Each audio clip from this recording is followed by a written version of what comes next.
मंजिलें उन्हीं को मिलती है जिनके सपनों में जान होती है। पंखों से कुछ नहीं होता, हौसलों से उड़ान होती है। नमस्कार दोस्तों, आज हम आए हैं तहसील कोटखावदा के एक छोटे से गांव रामनगर में, जहां के एक लाल नाम है चेतन बासीवाल।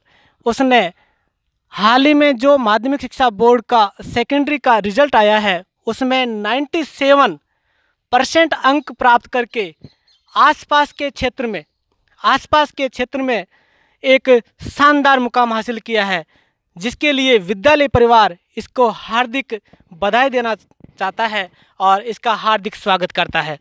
अब मैं बातचीत का दौर शुरू करूंगा। चेतन बासीवाल से कुछ सवाल जवाब होंगे। सबसे पहला सवाल मेरा चेतन बासीवाल के लिए ये रहेगा कि चेतन बासीवाल, आपको सबसे पहले रिजल्ट किसने बताया? सर, मैंने मेरा रिजल्ट सबसे पहले स्वयं नहीं देखा। बहुत बढ़िया, ये सबसे पहले बता रहे हैं चेतन बासीवाल, रिजल्ट मैंने ही देखा। तो जब आपने रिजल्ट देखा तो आपकी क्या प्रतिक्रिया रही? जब मैंने मेरा रिजल्ट देखा तो मुझे बहुत खुशी हुई तथा मैंने अपने रिजल्ट के बारे में मेरे घर वालों को बताया तो वो भी ये सुनकर बहुत खुश हुई। बहुत शानदार, ये भी एक गर्व का मौका था, एक शानदार एक मौका था। घर वाले खुशी से फूले नहीं समा रहे होंगे वो मौका जब इसका रिजल्ट आया था। दूसरा प्रश्न मेरा इसके लिए रहेगा, चेतन बासीवाल आप ये बताइए कि आप इतने ज़्यादा अंक कैसे ला पाए, क्या सीक्रेट है? मैंने जुलाई माह से ही लगातार कम से कम 8 घंटे मेहनत की तथा रोज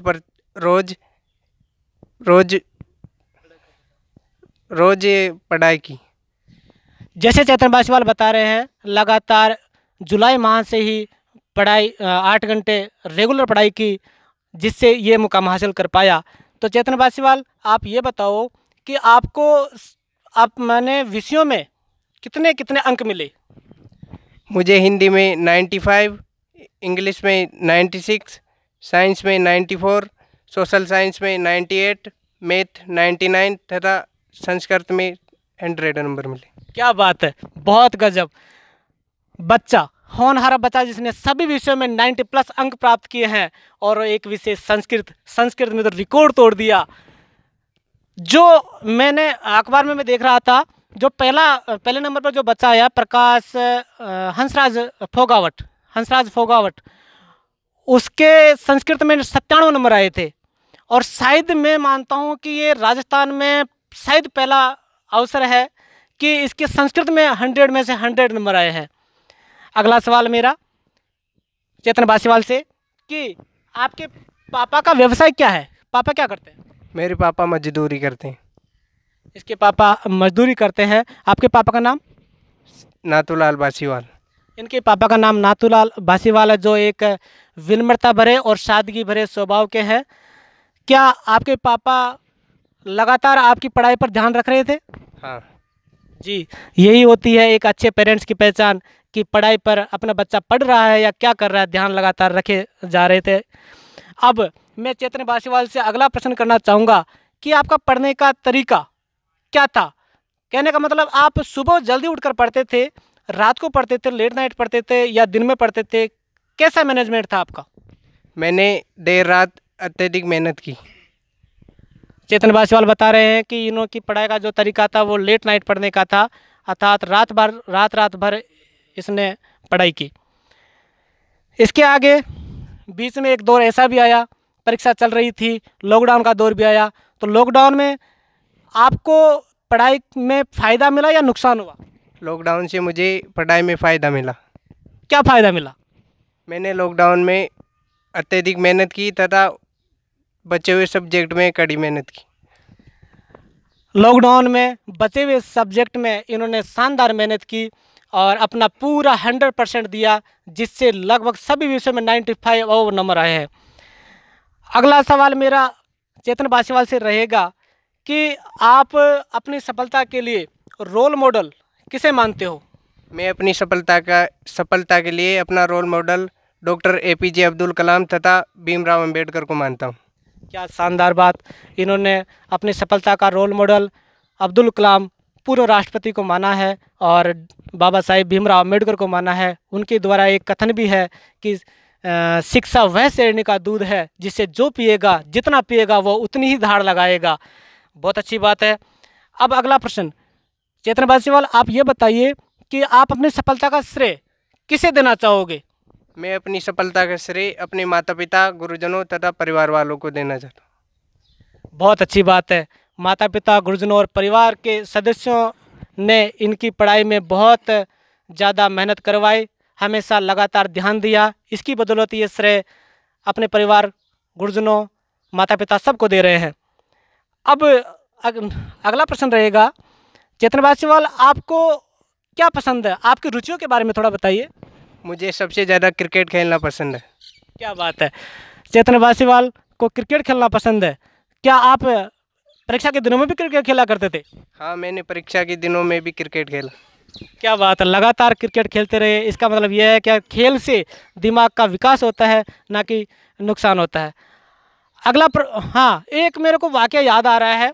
जब मैं इस स्कूल में अध्यापन कराता था, आज से लगभग 3-4 साल पहले की बात है। जब शीतकालीन अवकाश में यहाँ पर एक ट्रॉफी करवाई जाती थी और उस ट्रॉफी में चेतन बासीवाल अपनी टीम के लिए टैलेंडर बैट्समैन के रूप में आते थे और अपनी टीम को चेतन बासीवाल के ऊपर इतना भरोसा था कि जब तक चेतन टीम में रहता था तो टीम के जीतने की चैतन्यता बनी ही रहती थी और अक्सर ये टीम को जिता कर ही ले जाते।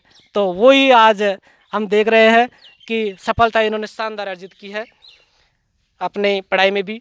अब अगला सवाल इनके लिए मेरा ये रहेगा, आपका आगे क्या बनने का लक्ष्य है?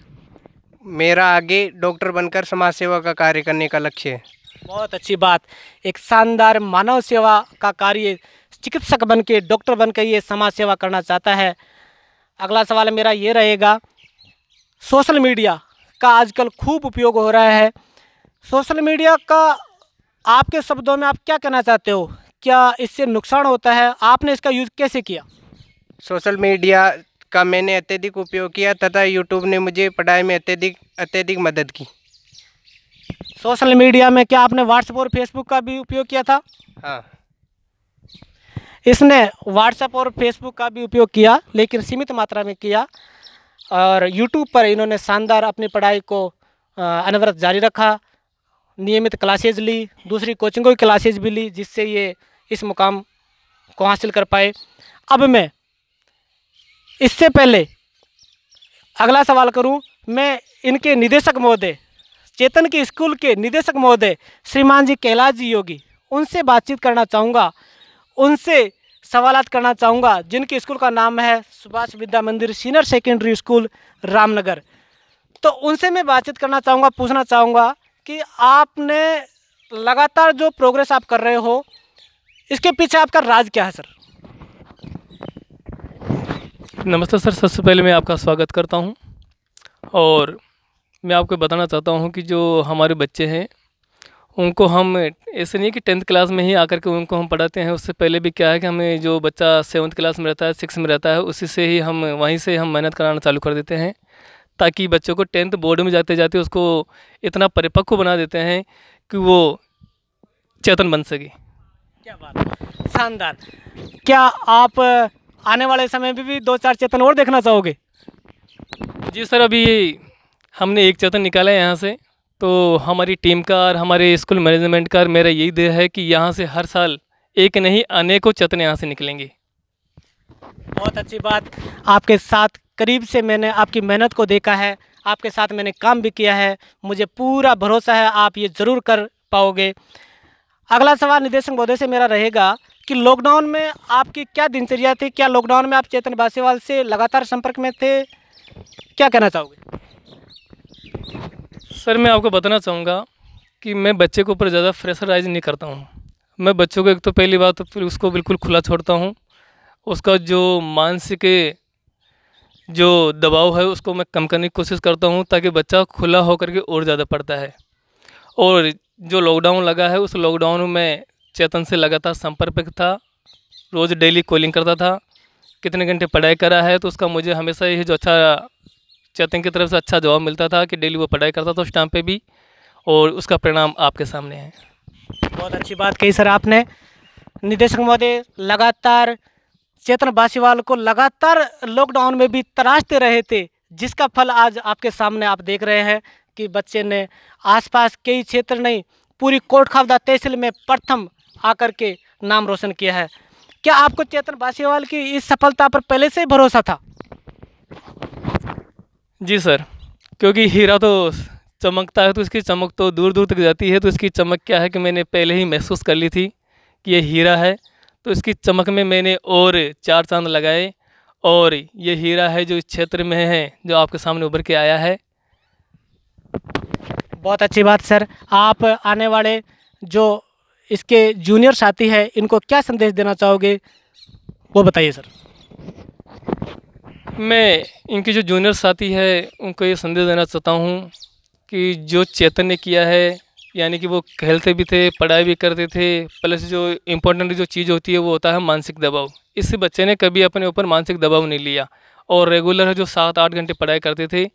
और इसका जो ज़्यादातर शेड्यूल है, इसको मैंने एक ही बात कही थी कि जैसे भी 24 घंटे में से आपको जैसा शेड्यूल अच्छा लगे वही शेड्यूल आप बनाइए और उसके ऊपर आप लगातार मेहनत कीजिए।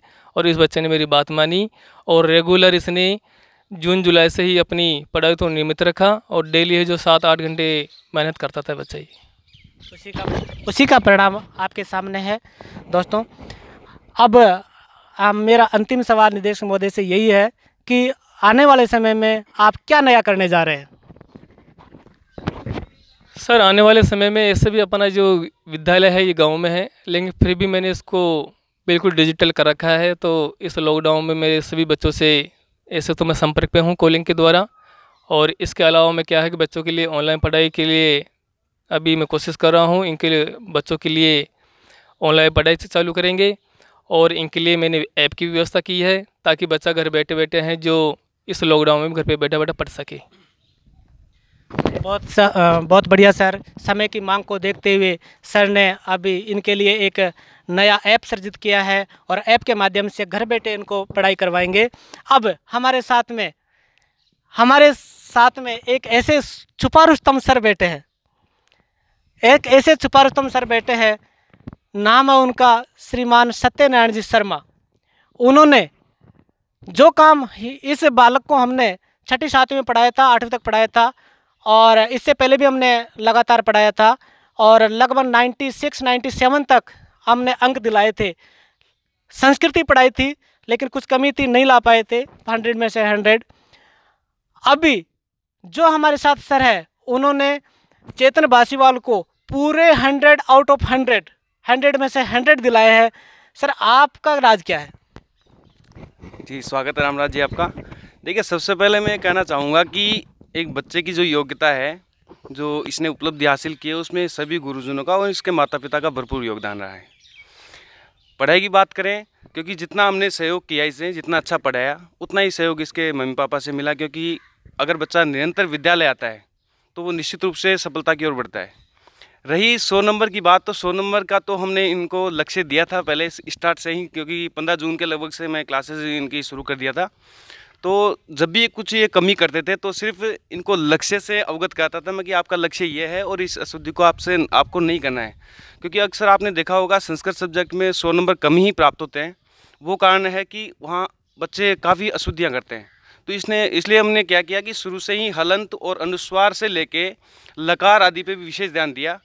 कॉपी में अगर आप चेक करेंगे तो आप देखेंगे कि जब भी लकार या फिर अनुस्वार हलंत संबंधी भी कोई अगर ये गलतियाँ करते हैं तो उस पर मैंने इन पर नोटिस किया और इनको अवगत कराया और बार बार लक्ष्य को मद्देनजर रखते हुए इनको समझाते रहे, जिसका इन्होंने सही से अनुसरण किया। और मैं चाहता हूं कि आगे से इस तरह से ही अनुसरण करते रहें अपने शिक्षकों का और निरंतर और शीघ्र अतिशीघ्र अपना लक्ष्य प्राप्त करें। क्या आप अपना ये रिकॉर्ड कायम कर पाओगे अगली बार भी? जी, प्रयास तो हर बार रहेगा।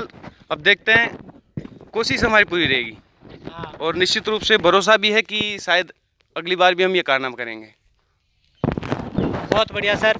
कोशिश करने वालों की कभी हार नहीं होती। कोशिश अगर करेंगे लगातार तो ज़रूर आप अपना ये रिकॉर्ड कायम रख पाओगे। अब हमारे साथ हरसाना जी, शंकर जी हरसाना भी मौजूद है, जो इनके साइंस टीचर है। उनसे मैं एक बातचीत करना चाहूँगा। कृपया इधर आइए प्लीज़।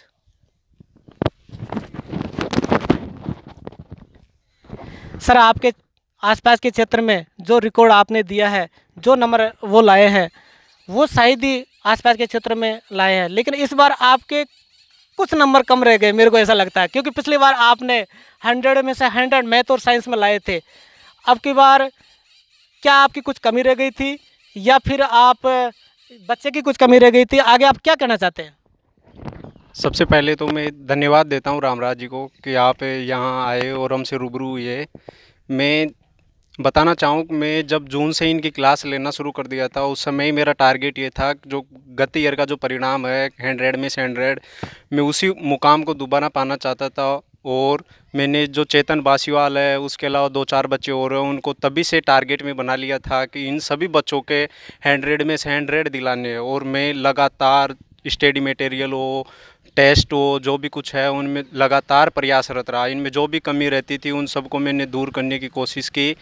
उसके बाद में जो परिणाम है वो पॉजिटिव है। हालांकि कई बार का अनुसरण नहीं कर पाए, लेकिन भविष्य में हम ऐसा प्रयास दोबारा करने का पूर्णतः प्रयास और उम्मीद दिलाते हैं आपको इस बारे में। क्या बात है सर, वैसे आपके ऊपर हमें पहले से ही दृढ़ विश्वास, पूरा भरोसा है कि आप ऐसा कर पाओगे। आपने ऐसा किया भी है, और अभी हम आपकी यूट्यूब पे क्लास से देखते रहते हैं, और आपकी मेहनत को सलाम है सर। आप ज़रूर ऐसा कर पाओगे, ऐसा हम आपको शुभकामनाएं देते हैं।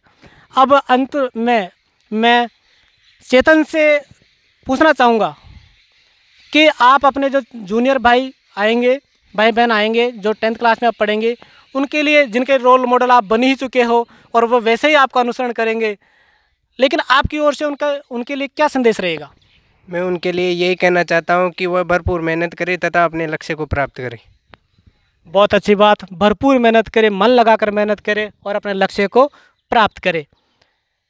अब इस वार्ता को विराम देते हुए मैं अंत में यही कहना चाहूँगा कि परिंदों को मंजिल मिलेगी यकीनन, यह फैलते हुए उनके पर बोलते हैं। वही लोग अक्सर रहते हैं खामोश, जमाने में जिनके हुनर बोलते हैं। तो जिस प्रकार से एक हुनरबाज चेतन ने शानदार आसपास के क्षेत्र में परचम लहराया है और कोट खावदा तहसील को टॉप किया है, और आसपास की